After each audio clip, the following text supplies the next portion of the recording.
Dear students, today we're going to talk about principles of blood supply and innervation of our body. So we will start from the head. Pay attention, all of the organs of the head are supplied by the three big arterial systems. It is internal carotid, external carotid artery and subclavian artery. Each artery has its own basin of the blood supply, and inside of the basins for the corresponding arteries, so all of the organs receive branches from these big arteries. But at the barriers of these basins, some of organs may receive blood supply from the different arterial systems. And what is interesting, so different arterial systems make anastomosis here. So let's talk about some of this interesting anastomosis. First of all, arteries of the nasal cavity. So nasal cavity is the organ which is situated between the basins of external and internal carotid arteries. So these arteries make anastomosis here inside of this organ. It is the anterior ethmoidal artery and posterior ethmoidal artery coming from the ophthalmic artery. It is the system of internal carotid artery. And also such arteries like sphenopalatine artery, nasopalatine artery, coming from the system of the maxillary artery, which is the branch of the external carotid artery. After that, second interesting place is the circle of the Willis. Anatomical name is the arterial circle of the brain. It is the place between the basins of the subclavian artery and internal carotid artery. So what it means? It means these two arteries make anastomosis here. So internal carotid artery gives off two anterior cerebral arteries which are connected with the help of anterior communicating artery, but at the same time internal carotid artery gives off posterior communicating artery, which is anastomosed between the posterior cerebral artery and internal carotid. So you see, circles receive blood from the two arterial systems. The next place, it is the region of the thyroid gland. It is the place between the basins of the external carotid artery and subclavian artery. So thyroid gland receives blood in the same time from the superior thyroid artery, system of external carotid, and inferior thyroid artery, system of the subclavian artery. After that, right in the center of the head, we have a region which is between three basins of our arteries in the head. So it is the region of the ear, and pay attention, so middle ear receive arteries from the three arterial systems. From external carotid artery it receives inferior tympanic artery from ascending pharyngeal, deep auricular artery, anterior tympanic artery, and superior tympanic artery from the system of maxillary artery, and also posterior tympanic artery from the posterior auricular artery. From system of internal carotid artery, so it receives blood from the carotico-tympanic arteries, and it is not shown on the slide, but medial wall of the tympanic cavity receives blood from the labyrinthine arteries, which came from a basilar artery. It is the system of the subclavian artery. Also, one more organ which receives blood from the three arterial basins of the head, it is the dura mater, because at the same time it receives some blood from the anterior meningeal artery. It is a system of internal carotid, middle meningeal artery, system of external carotid. Also it receives blood from the meningeal branches of the vertebral arteries. It's a system of the subclavian artery. Well, the next. After that, we'll talk about the blood supply of our upper limbs. So, what is interesting here? Pay attention. So, arteries of the limbs form important and interesting anastomosis around the big joints.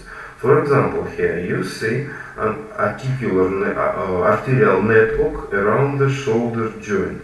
In the same time, shoulder joint is supplied by the subclavian artery, axillary artery, and part of the brachial artery.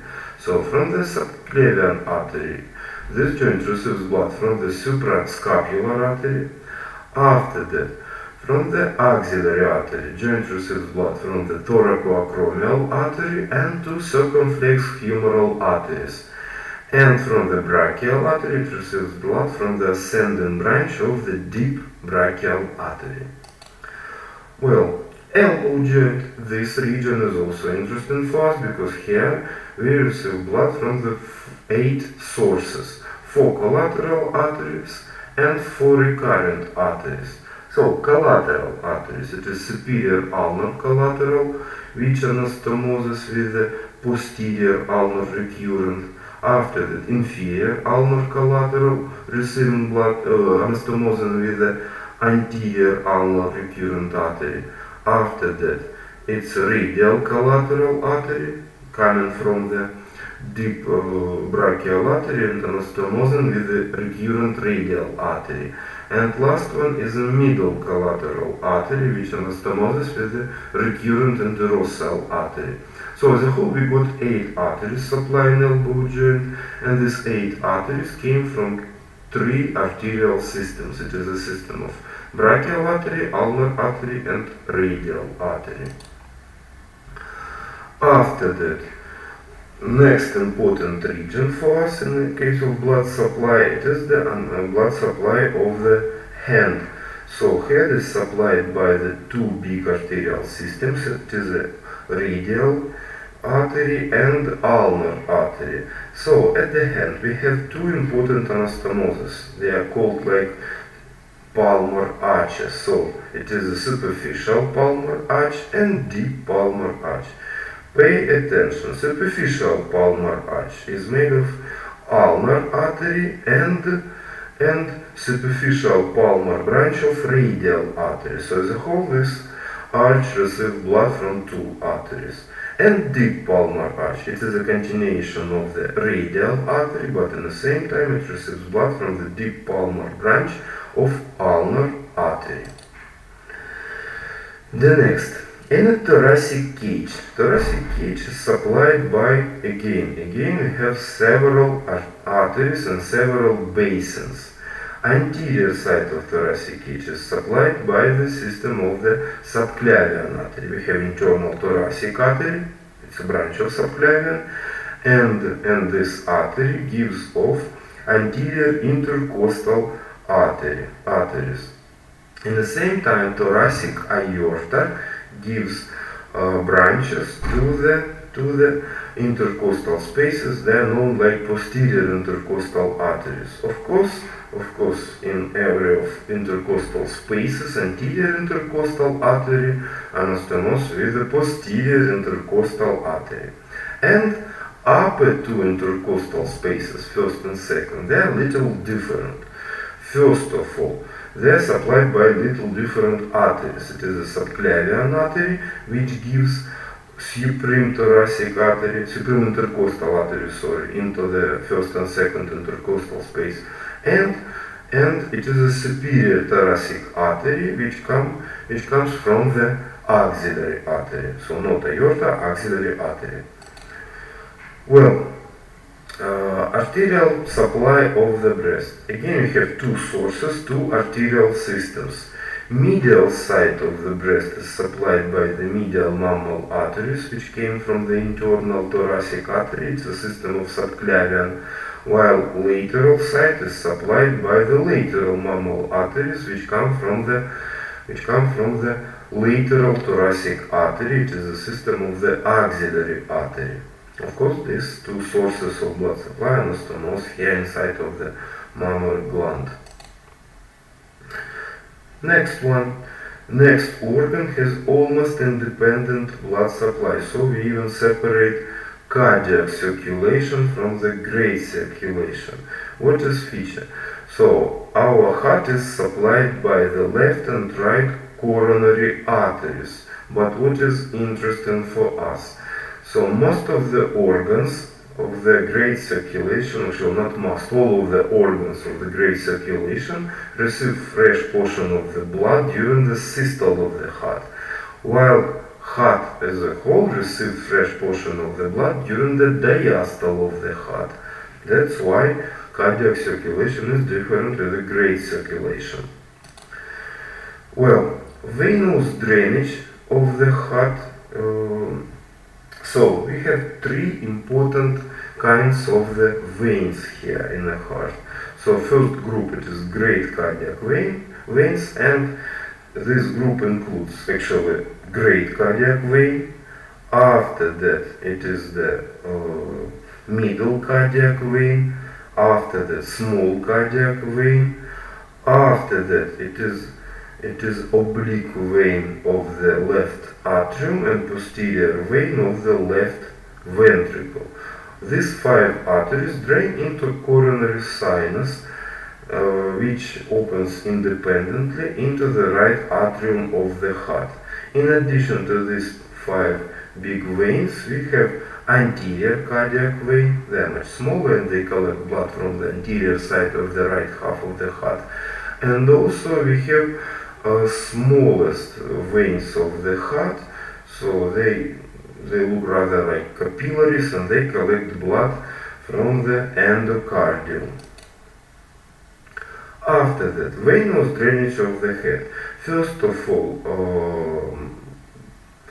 great collectors of the veins are sinuses. They are situated in the clefts of the dura mater and collect blood from the brain, bones of the skull, from the nasal cavity, from the eyes.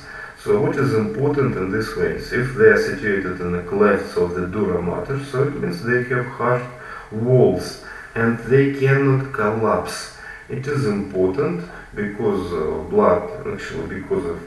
because pressure inside of the cranial cavity is little less than atmospheric. So you can say even about negative pressure. So what are the sinuses of the roof of skull? It is a superior sagittal sinus which drains into interconfluence of sinuses. After that it is inferior sagittal sinus. This sinus unites with the great cerebral vein into the straight sinus, which also drains into confluence of sinuses. From the confluence of sinuses, blood drains into transverse sinus, and from that into sigmoid sinus, which continues with the internal jugular vein. Well, at the base of the skull, we have the neck sinuses. First of all, it's a sphenoparietal sinus, which drains into cavernous sinus. Here, in the case of cavernous sinus, it's important to remember that right and left cavernous sinuses are connected with the help of anterior and posterior intercavernous sinuses. After that, from cavernous sinuses, blood drains through the superior petrosal sinus into transverse sinus, and through the inferior petrosal sinus into the sigmoid sinus directly. From the brain, so our blood drains in two systems of the veins. It's the superficial veins of the brain, so they collect blood from the cortex of the hemisphere, and also deep veins. Well, after that, at the neck region, you remember, so about internal jugular vein, it's the biggest vein of the neck, and you remember that this vein is a continuation of the sigmoid sinus. Also, at the neck region, internal jugular vein receives blood from the retromandibular vein. Retromandibular vein, it's it's interesting vein, receiving blood from the superficial temporal vein and from the pterygoid venous plexus. Well, after that, internal jugular vein receives blood from the facial, lingual and superior thyroid veins. And the last, this vein receives blood from the pharyngeal veins. So, because you remember, pharynx is situated right medially to the internal jugular vein. In addition to the big system of the internal jugular vein, we have also some veins like external jugular vein and anterior jugular vein. External jugular vein receives blood from the occipital vein, from the posterior auricular vein, from the transverse cervical vein, from suprascapular veins. Well, and anterior jugular vein, it's a small venous collector receiving blood chiefly from the skiff of the chin, anterior side of neck, platysma, and at the end it drains into the terminal part of the internal jugular vein or into venous angle. So now in this picture you can see anterior jugular vein, which is closer to the midline, and external jugular vein, which is out of the sternocleidomastoid muscle. About the venous drainage of the upper limb. At the upper limb we have two venous systems, so it's superficial veins and deep veins. About the deep veins repeat arteries, so they have same name, same topography, only one thing is different. Deep veins are paired. For example, we have one radial artery, but at the same time we have two radial veins. So the first deep vein which is unpaired, it is the axillary vein, which is a result of the union of the two brachial veins. Well, in addition to the deep veins, we also have a system of the superficial veins. Major superficial veins of the upper limb is cephalic and basilic veins. Well, in the thoracic cage, inside of thoracic cage, so blood drains into a system of superior vena cava with the help of two interesting veins. It is azygous vein and hemiazygous vein. Azygous can be translated like unpaired vein. This vein is a continuation of the right lumbar ascending vein, and azygous vein receives blood from the right posterior intercostal veins, and azygous drains directly into superior vena cava. Hemiazygous vein, it collects blood from the left half of the thoracic cage, but it is shorter than azygous, so approximately at level of T7, T8, hemiazygous drains into azygous, and in addition to the hemiazygous, we have accessory hemiazygous vein, which collect blood from the left upper quarter of the thoracic cage. Innervation. So also innervation is also part of our topic, but colleagues, innervation is based on the development of our body. So if you want to know, if you want to understand innervation well, you have to repeat development. So now you are looking on the distribution of the cutaneous branches of the trigeminal nerve. Trigeminal nerve is the biggest branch of the biggest sensory nerve of the head. You see green region, it's a distribution of the branches of the first division of trigeminal. If you forgot, it's an ophthalmic nerve. Yellow region, it's a distribution of the branches of the maxillary nerve, second division of trigeminal, and blue region, it's a distribution of the cutaneous branches of the third division of trigeminal, it's a mandibular nerve. So the same you see at the lateral view, but you see not only face, but also you can see back of the head. So pay attention on the green region. Green region is supplied by the great auricular nerve. It's a branch of the cervical plexus, and also you may see some of occipital nerves, upper one. So it's a great occipital nerve, which is a branch of the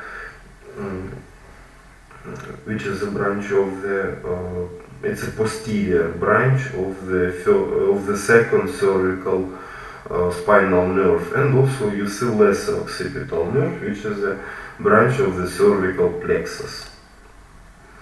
Motor innervation of the muscles of facial expression is given by the branches of the facial nerve, and actually here you can see a table which shows names of the branches of temporal and names of the muscles. So if you want to read it, so just you may stop this lecture to read these names of the muscles. After that, innervation of the skin of the upper limb is given by the brachial plexus, and you see distribution of the different nerves at this region. In the thoracic region, it's a thoracic cage. Innervation is given by the intercostal nerves, which are the branches of the anterior branches of the thoracic spinal nerves. Now we are continuing. Next part we will talk about the blood supply of the abdominal organs. Blood supply of abdominal organs is given by the abdominal aorta, and we classify all of the branches of abdominal aorta in some groups. First of all, we have a group of parietal branches like inferior phrenic artery, like lumbar arteries, and like median sacral artery. These arteries supply walls of abdominal cavity. Visceral branches, they supply internal organs, and we divide them into two groups, paired and unpaired. Paired visceral branches are middle suprarenal artery, renal artery, and gonadal arteries. So these arteries supply respectively suprarenal glands, kidneys, and gonads. And unpaired visceral branches. These branches supply derivatives of our primary gut. So celiac trunks supplies derivatives of the foregut, beginning from the abdominal esophagus, stomach, after that upper part of the duodenum, part of the pancreas, whole liver, and our spleen. Superior mesenteric artery supplies all of the derivatives of the midgut. It is the lower part of the duodenum, part of the small part of the pancreas, also whole small intestine, after the cecum, ascending colon, and transverse colon. And last one is the inferior mesenteric artery, which supplies all of the derivatives of the hindgut. So like descending colon, sigmoid colon, and ampule of the rectum. Well, these arteries also make some of anastomosis. So organ which has maybe more an arterial anastomosis than the rest, it is the stomach, because it receives blood from two sources: left gastric artery from celiac trunk, right gastric artery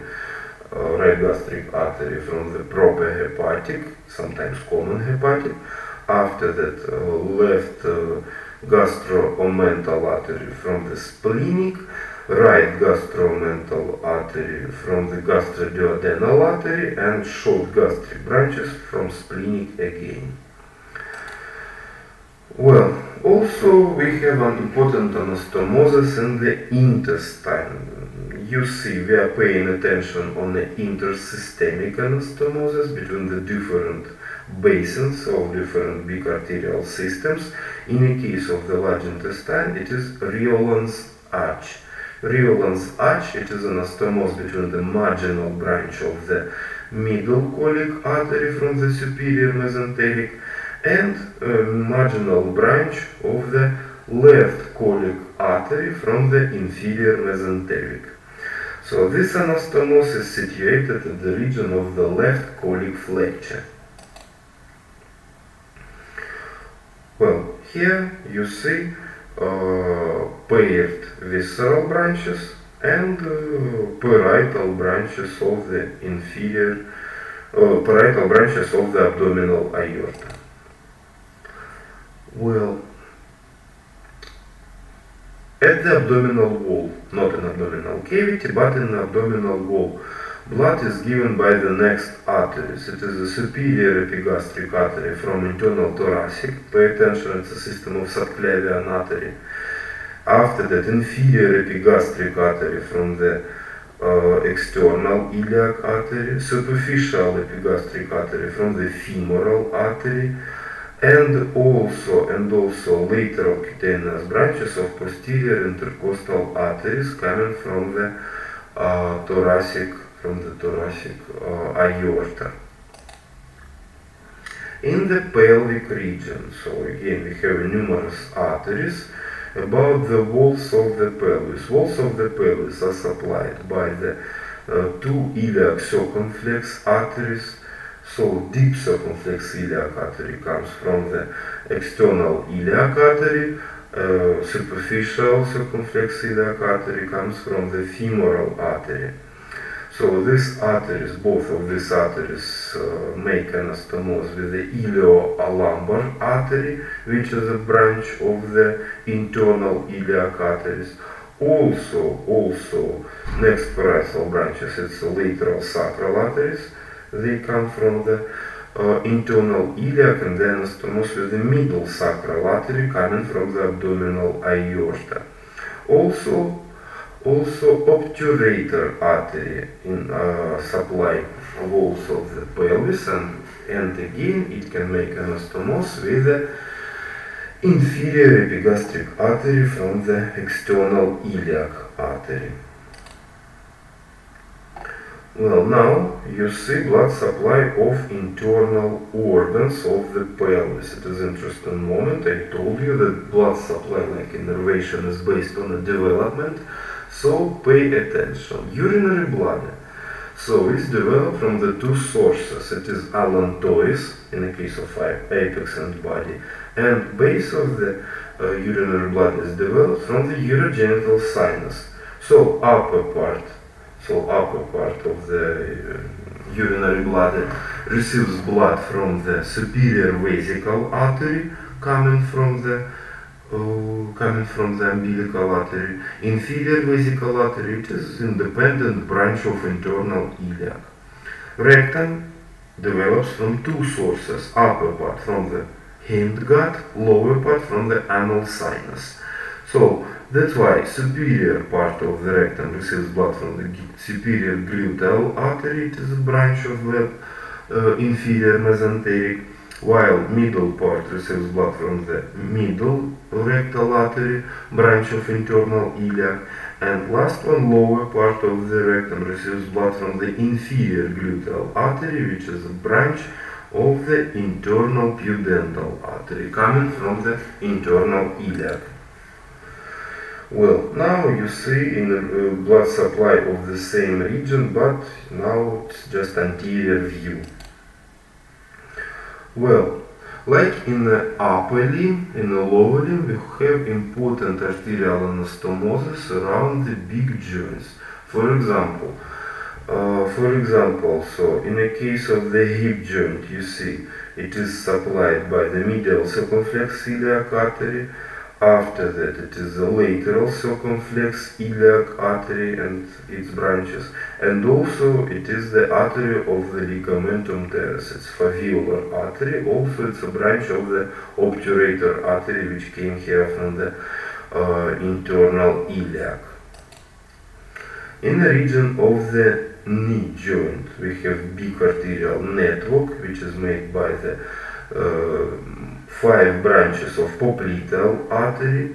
It is the superior lateral genicular, superior medial genicular, middle genicular, inferior lateral, and inferior medial geniculate arteries.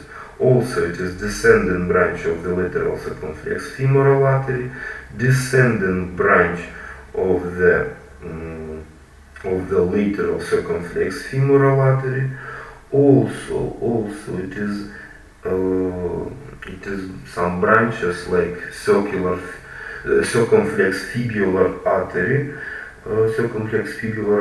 and recurrent branch of anterior tibial artery and recurrent branch of the posterior tibial artery. So the whole around 10 arteries. And region of the ankle joint, it is supplied by the 3 arterial systems. It is the anterior and posterior tibial artery, and also it is a fibular artery, fibular or peroneal, like it's given here. Peroneal artery gives posterior lateral malleolar branches.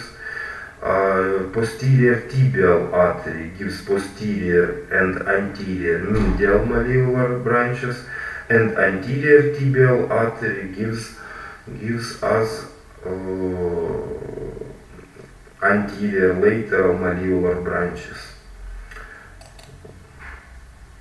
So, at the foot region, when we are looking on the plantar side of the foot, it is supplied by the lateral and medial plantar arteries.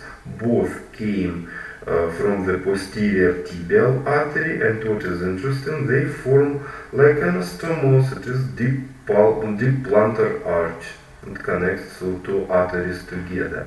At the dorsal side of the foot, blood supply is given by the dorsal artery of the foot and lateral tarsal arteries. Both arteries came from the anterior tibial artery, and also it is interesting, they are connected by anastomose. It is arcuate artery. About the venous drainage of the lower half of the body, it is given. So major venous system in inferior part of body is inferior vena cava. Here you see the diaphragm, which shows us all of the tributaries of inferior vena cava. If you need to read it, so please stop the lecture, please make a pause, and after that you may continue. So the same is shown like a picture. Here you see parietal tributaries of inferior vena cava. They are lumbar veins, and pay attention, lumbar veins are connected by the ascending lumbar veins. We already know about these arteries because right ascending lumbar vein continues with the azygous vein, left ascending lumbar vein continues with the hemiazygous vein. So you heard these names. Well, after that, venous drainage from the anterior abdominal wall is given by the two kinds of the veins. So superficial veins, it is the thoracoepigastric vein and superficial epigastric vein. Thoracoepigastric vein is tributary of the lateral thoracic vein, which is tributary of the axillary vein. So it's a system of superior vena cava. Superficial epigastric vein is a tributary of the femoral vein, so it's a system of inferior vena cava. And deep anterior veins, it's a superior epigastric artery, tributary of internal thoracic, it's a system of superior vena cava. And inferior epigastric vein, which is tributary of the external iliac vein, it's a system of the inferior vena cava. Also, in addition to the system of inferior vena cava, in abdominal cavity we have a special system of the portal veins. Portal vein. It collects blood from the almost all of the unpaired organs of the abdominal cavity. I say almost because of liver. So all unpaired organs except liver.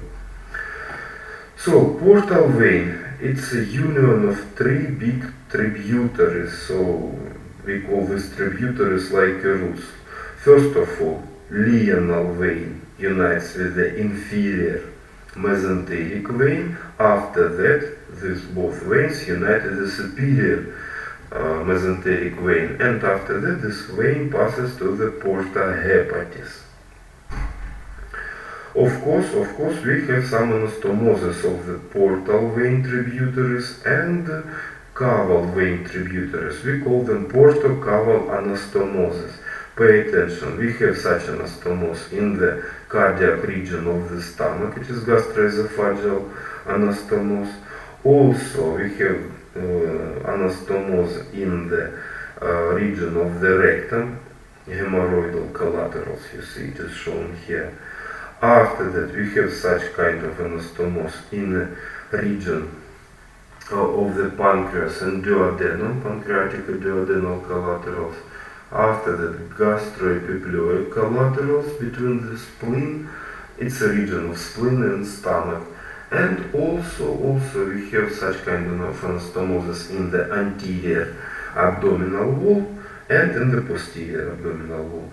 In anterior abdominal wall, so you know that veins, previous veins, but add paraumbilical veins to them. In the posterior abdominal wall, it's anastomosis of the lumbar veins and right and left colic veins. Well, now you see the same anastomosis are shown with a different picture. Here on this picture you see how right ascending lumbar vein continues with the azygos, but left ascending lumbar continues with the hemiazygous vein. It's a big anastomosis between the tributaries of two caval veins, so we call such kind of anastomosis like caval anastomosis. Here in anterior abdominal wall also we have caval anastomosis between the big veins. I already told about this anastomosis. Innervation of abdominal region is given by the some ventral branches of the thoracic spinal nerves, UC T6, T12.